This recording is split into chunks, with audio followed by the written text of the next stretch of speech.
नमस्कार दोस्तों, मैं अंकित मिश्र एक बार फिर से हार्दिक स्वागत करता हूं आपके अपने यूट्यूब चैनल एग्जाम तक पर। जैसा कि आप लोग जानते हैं कि हमारे द्वारा दोस्तों जीके जीएस के मोस्ट इम्पॉर्टेंट 500 क्वेश्चंस की एक स्पेशल सीरीज चलाई जा रही है जो सभी एग्जाम के लिए अति महत्वपूर्ण है। तो सभी लोग भाई इस क्लास को देखते हुए चलेंगे। ये क्लास नंबर हमारी 2 होने वाली है। इसकी पहली क्लास की बात करते हैं, उसकी लिंक आपको डिस्क्रिप्शन में मिल जाएगी, जाकर देख सकते हैं। तो भाई एग्जाम तक चैनल को सब्सक्राइब करके बेल आइकन को प्रेस कर लीजिए, क्योंकि यहाँ पर हिंदी की भी शानदार सी क्लासेस चल रही हैं और जीके जीएस की भी। तो भाई इसकी फ्री पीडीएफ फाइल के लिए आप हमारे टेलीग्राम चैनल को ज्वाइन कर सकते हैं। चलिए फिर देर ना करते हुए सीधा बात करते हैं और पहला क्वेश्चन आपकी स्क्रीन पर लगाते हैं। भाई पहला क्वेश्चन आपकी स्क्रीन पर है, जीके जीएस के अति महत्वपूर्ण प्रश्न है कि डॉटर ऑफ द ईस्ट किसकी पुस्तक है। अच्छा क्वेश्चन है, डॉटर ऑफ द ईस्ट किसकी पुस्तक है? तो सही उत्तर हो जाएगा बेनजीर भुट्टो की पुस्तक है। बहुत ही महत्वपूर्ण पुस्तक है डॉटर ऑफ द ईस्ट। आगे बात करता हूँ नेक्स्ट क्वेश्चन की तरफ कि कनाडा का राष्ट्रीय खेल क्या है। दोस्तों कनाडा की बात करते हैं तो इसकी राजधानी होती है आपकी ओटावा। क्या होती है? कनाडा की राजधानी पेपर में आ जाए तो ओटावा लगाएंगे। आपके नॉर्थ अमेरिका कॉन्टिनेंट का ये देश है जिसका राष्ट्रीय खेल पूछ रहा है, तो आइस हॉकी यहाँ पर करेक्ट आंसर हो जाएगा। और अगर आ जाए कि भाई आइस हॉकी की बात करते हैं, इस ये जहाँ पर खेला जाता है उसके परिसर को क्या कहते हैं, तो इसके परिसर को रिंक कहते हैं। इस बात को भी याद रखिएगा, अति महत्वपूर्ण है। तो भाई कनाडा का राष्ट्रीय खेल क्या है? आइस हॉकी है। भारत का राष्ट्रीय खेल क्या है? हॉकी है। केवल और केवल भारत का राष्ट्रीय खेल हॉकी है। भारत और पाकिस्तान का भी बात करते हैं तो पाकिस्तान का भी राष्ट्रीय खेल हॉकी है, लेकिन आइस हॉकी की बात करते हैं तो आपकी कनाडा सही उत्तर बन जाएगा। चलिए फिर आगे बात करता हूँ क्वेश्चन नंबर 3 की तरफ कि अंबेडकर स्टेडियम कहाँ स्थित है। तो अति महत्वपूर्ण प्रश्न भाई, अंबेडकर स्टेडियम सभी लोग जानते होंगे फुटबॉल के, इसमें फुटबॉल खेला जाता है अंबेडकर स्टेडियम में।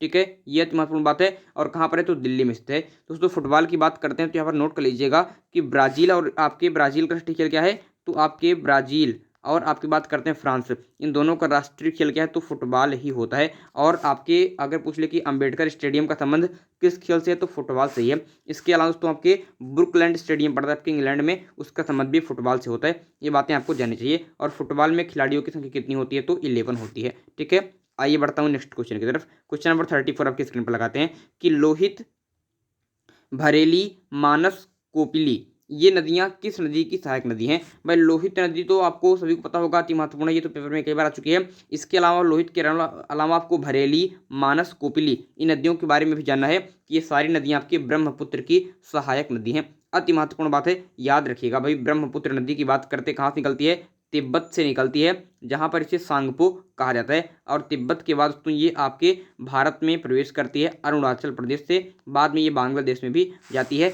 जहाँ पर गंगा से मिलने के बाद इन्हें गंगा और आपके ब्रह्मपुत्र के समूह आपके जो मिलन की जो एक बनती है, एक धारा बनती है, उसे आपके जमुना के नाम से जाना जाता है। तो अति महत्वपूर्ण बात है, ये आप याद रखिएगा। तो लोहित, भरेली, मानस, कोपिली। ठीक है, आगे बढ़ूँ नेक्स्ट क्वेश्चन की तरफ बढ़ते हैं कि विश्व का दक्षिणतम सक्रिय ज्वालामुखी है। तो भाई विश्व का दक्षिणतम सक्रिय ज्वालामुखी पूछ रहा है और किसी एक्टिव वोल्केनो के बारे में, तो सही उत्तर हो जाएगा माउंट इरेबस। दोस्तों बात करते हैं किसकी बात करते हैं? अंटार्कटिका महाद्वीप की, अंटार्कटिका कॉन्टिनेंट की बात करते हैं। उस वहीं पर आपके है आपके माउंट इरेबस, आपके माउंट इरेबस ज्वालामुखी जो एक सक्रिय ज्वालामुखी है और ये विश्व का दक्षिणतम सक्रिय ज्वालामुखी है माउंट इरेबस, याद रखिएगा, बहुत ही ज़्यादा इंपॉर्टेंट है। आइए बढ़ता हूँ अगले क्वेश्चन की तरफ कि रक्त कैंसर को नियंत्रित करने में किस समस्थानिक का उपयोग होता है। भाई रक्त कैंसर की बात करते हैं, ब्लड कैंसर की बात करते हैं, इसको नियंत्रित करने में किस समस्थानिक का उपयोग होता है, तो भाई कोबाल्ट 60 का उपयोग होता है। याद रखिएगा, अति महत्वपूर्ण बात है। अच्छा एक क्वेश्चन आता है कि किस विटामिन में कोबाल्ट पाया जाता है,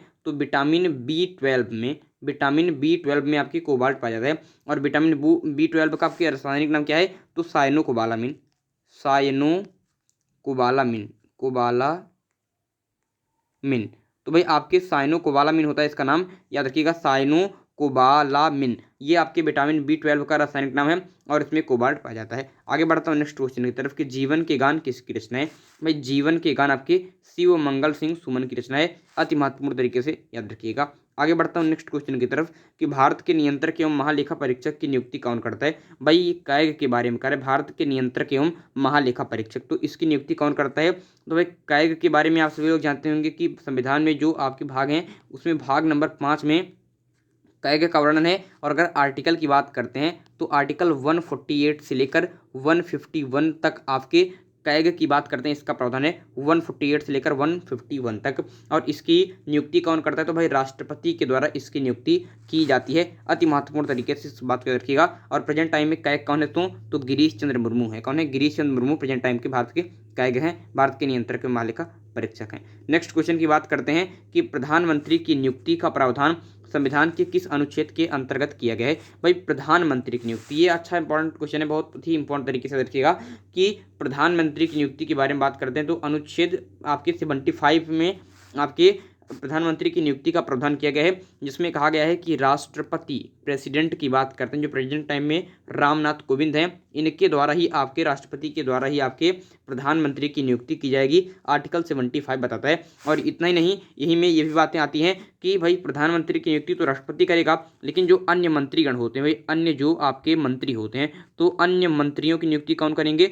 तो अन्य मंत्रियों जो होंगे उनकी नियुक्ति भी राष्ट्रपति ही करेंगे, लेकिन प्रधानमंत्री के एडवाइस पर, प्रधानमंत्री की सलाह पर। ठीक है, प्रधानमंत्री की आपके सलाह पर।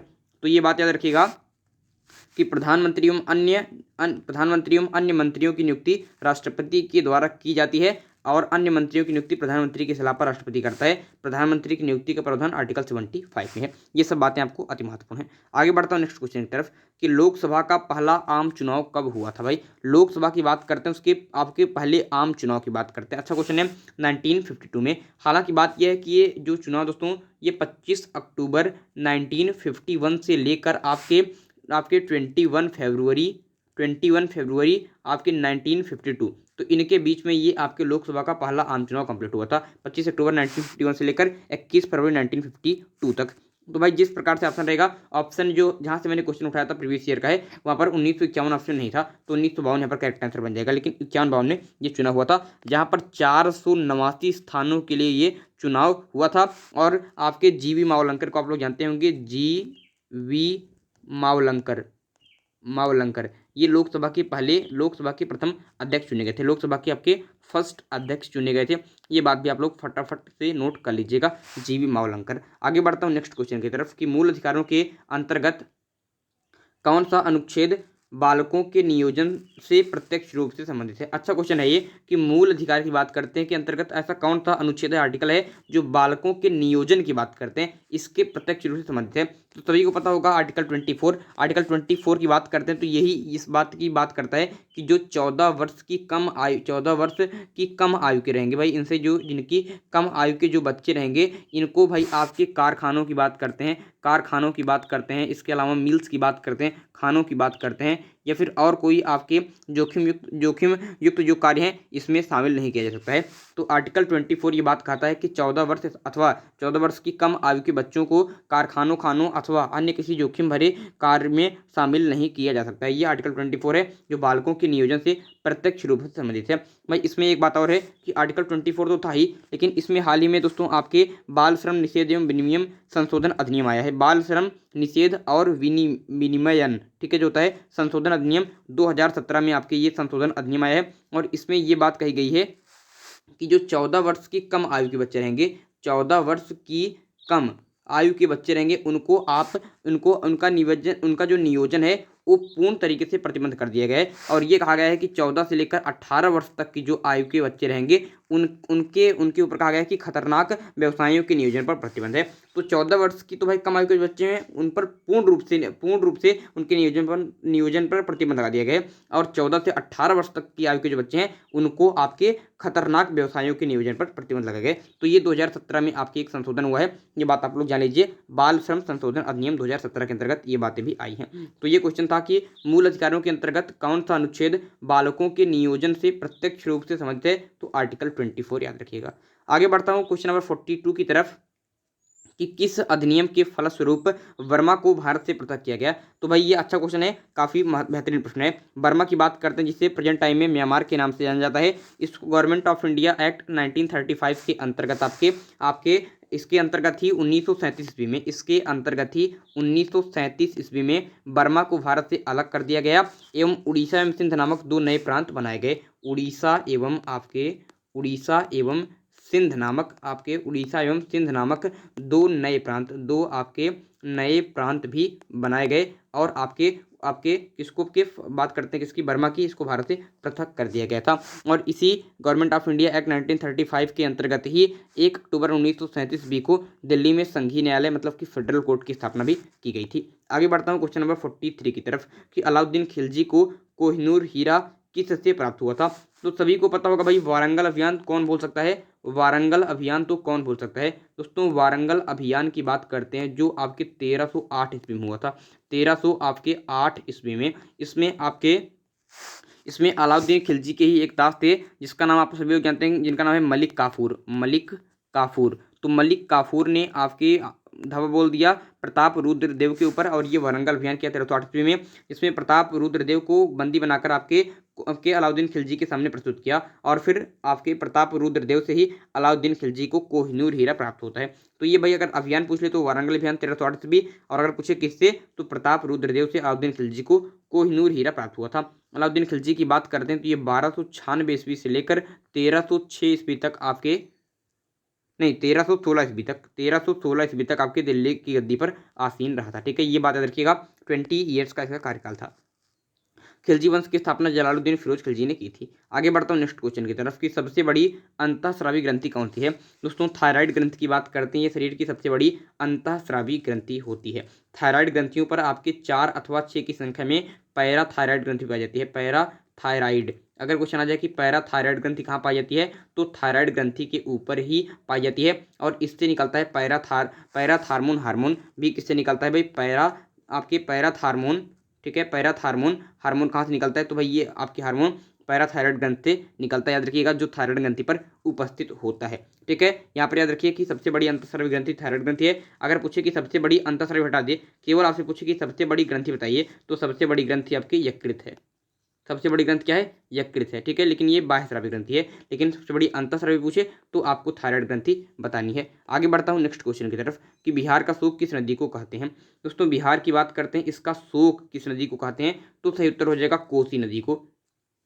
भाई 3 नदी इंपॉर्टेंट है, एक तो कोसी नदी है, एक है आपके दामोदर नदी। दोस्तों दामोदर नदी को बात करते हैं तो इसे आपके बंगाल का शोक कहते हैं। बंगाल का शोक किस नदी को, दामोदर नदी को। और अगर आ जाए महानदी की बात करते हैं, किसकी बात करते हैं, महानदी की, तो महानदी को आपके उड़ीसा का शोक कहा जाता है। इंपॉर्टेंट तरीके से रखिएगा, और इसे भाई आपके भारत की उफांगो नदी कहते हैं। अगर क्वेश्चन आ जाए कि भारत की उफांग हो नदी किसे कहते हैं तो भाई भारत की उफांग हो नदी किसको कहते हैं, महानदी को कहते हैं। उफांग हो नदी आपके चीन में बहती है, और उसी की जो गुण है वही गुण महानदी में भी है, इसीलिए इसे भारत की उफांग हो नदी कहते हैं, जो उड़ीसा का शोक है। बहुत ही इंपॉर्टेंट तरीके से याद रखिएगा। और दामोदर नदी बंगाल का शोक, कोसी नदी बिहार का शोक कहते हैं। आगे बढ़ता हूँ नेक्स्ट क्वेश्चन की तरफ कि नाबार्ड का मुख्यालय कहाँ है। दोस्तों नाबार्ड तो आप सभी लोग जानते होंगे, नाबार्ड की बात करते हैं। ठीक है, नाबार्ड की बात करते हैं। ठीक है, तो national bank for agriculture and rural development. ठीक है, ये इसका फुल फॉर्म होता है national bank for agriculture and rural development. ये बात करते हैं, इसका मुख्यालय कहाँ पर तो मुंबई में इसका मुख्यालय है। बहुत ही इंपॉर्टेंट तरीके से याद रखिएगा। आगे बढ़ता हूँ नेक्स्ट क्वेश्चन की तरफ। अगर तो आ जाए कि फिक्की का मुख्यालय कहाँ पर, ये भी याद रखिए। अगर फिक्की का मुख्यालय आ जाए तो आपको बताना है कि नई दिल्ली में आपकी फिक्की का मुख्यालय स्थित है। और वहीं पर अगर आपसे सिडबी पेपर में आ जाए कि सिडबी का मुख्यालय कहाँ पर है तो आपको बताना है कि लखनऊ में बात करते हैं, इसका मुख्यालय स्थित है लखनऊ, गोमती नदी के किनारे स्थित है। सिडबी का मुख्यालय लखनऊ में, फिक्की का मुख्यालय नई दिल्ली में, नाबार्ड का मुख्यालय मुंबई में स्थित है। आगे बढ़ता हूँ नेक्स्ट क्वेश्चन की तरफ कि काकरापारा परमाणु संयंत्र। भाई आपके तारापुर परमाणु संयंत्र कहाँ जानते हैं, आप सभी लोग जानते हैं कि उत्तर प्रदेश में आपके तारापुर परमाणु संयंत्र। उसी प्रकार से काकरापारा परमाणु संयंत्र कहाँ पर है तो भाई ये गुजरात में स्थित है। इंपॉर्टेंट तरीके से याद रखिएगा। और भूपेंद्र पटेल हाल ही में यहाँ के नए मुख्यमंत्री बनाए गए हैं। आगे बढ़ता हूँ नेक्स्ट क्वेश्चन की तरफ कि लॉन्ग वॉक टू फ्रीडम की बात करते हैं, किसकी पुस्तक है तो भाई नेल्सन मंडेला की पुस्तक है long walk to freedom. Long नहीं, हाँ बिल्कुल लॉन्ग वॉक टू फ्रीडम होता। आगे बढ़ता हूँ, शिवाजी के पौत्र, ये थोड़ा गलत दिखा है, शिवाजी के पौत्र एवं संभाजी के पुत्र शाहू महाराज को किस शासक ने कैद से रिहा कर दिया गया था। तो सभी को पता होना चाहिए कि बहादुर शाह प्रथम की बात करते हैं, जिसका मूल नाम था आपके मुअज्जम, जाजाओ के युद्ध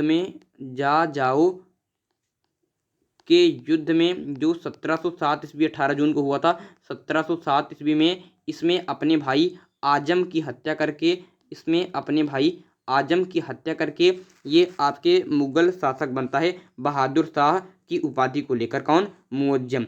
ठीक है, और मुअज्जम जब गद्दी पर बैठता है तो इसकी एज कितनी होती है? 65 ईयर होती है। मुअज्जम जानता था कि इसके जो पिता थे औरंगजेब, उन्होंने भाई आपके मराठों से लगभग 26 वर्षों तक युद्ध लड़ा, लेकिन फिर भी कोई परिणाम नहीं निकला, और ये जानता था कि मेरी एज तो उतनी है भी नहीं, तो इसने कूटनीतिक चाल चली और शिवाजी के पौत्र यानी संभाजी के पुत्र शाहू महाराज जो आपके लंबे समय से मुगल के कैद में थे उनको रिहा कर दिया था। ठीक है, ये अति महत्वपूर्ण तरीके से याद रखिएगा। यहाँ पर तो इन्होंने रिहा क्यों किया था उसको भी थोड़ा सा मैं आपको बताता हूँ।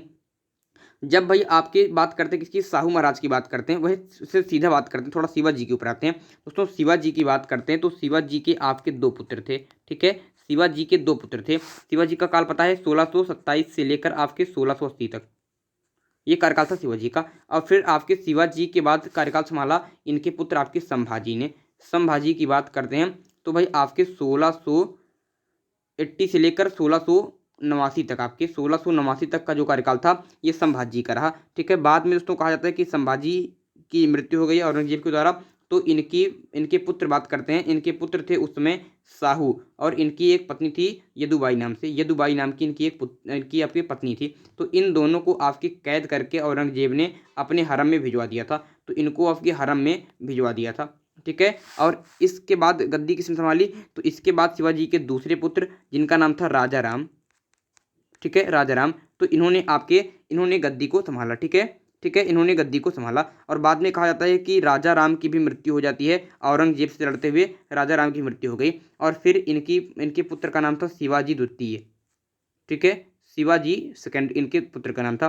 तो इनको गद्दी पर बैठाकर इनकी पत्नी जो इनकी विधवा पत्नी थी, शायद ताराबाई ऐसा कुछ नाम है उनका, तो वो आपकी गद्दी पर आसन करने लगी थी। 1700 की बात थी। तो 1700 के बाद आपके आपके राजा राम की पत्नी गद्दी पर बैठ गई थी। वैसे तो गद्दी पर उन्होंने शिवाजी सेकंड को बैठा था, लेकिन ये नाबालिग था, तो आपके पूरी तरीके से शासन संभाल रही थी कौन? आपके राजा राम की पत्नी। और यहाँ पर जो आपके शाहू महाराज थे ये आपके किसकी कैद में थे? तो शाहू महाराज आपके औरंगजेब की कैद में थे। तो यहाँ पर इसने एक चाल चली, और चाल में ये चल दिया कि जब हम शाहू महाराज को यहाँ पर कैद से इसने रिहा कर दिया, तो भाई जब इसने कैद से रिहा कर दिया तो अब कुछ लोग ऐसे हो जाएंगे मराठों में ही फूट पड़ेगी। कुछ लोग शाहू महाराज को भाई अगला अगला शासक मानेंगे, और कुछ लोग राजा राम के पुत्र शिवाजी द्वितीय को अगला शासक मानेंगे। तो यहीं से लेकर मराठों में फूट पड़ जाएगी। इसी को लेकर आपके बहादुर शाह प्रथम ने शाहू महाराज को कैद से रिहा किया था। हालांकि उसकी ये जो कूटनीतिक चाल थी ये काफ़ी हद तक सफल भी हुई थी। तो ये क्वेश्चन था, शायद आपको अच्छी तरीके से समझ में आ गया होगा। तो आगे बढ़ता हूँ नेक्स्ट क्वेश्चन की तरफ कि आईपीएल में एक ही फ्रेंचाइजी के लिए 200 मैच खेलने वाले पहले में एकमात्र खिलाड़ी कौन बने हैं? तो सही उत्तर हो जाएगा आपके विराट कोहली की बात करते हैं, आपके आरसीबी।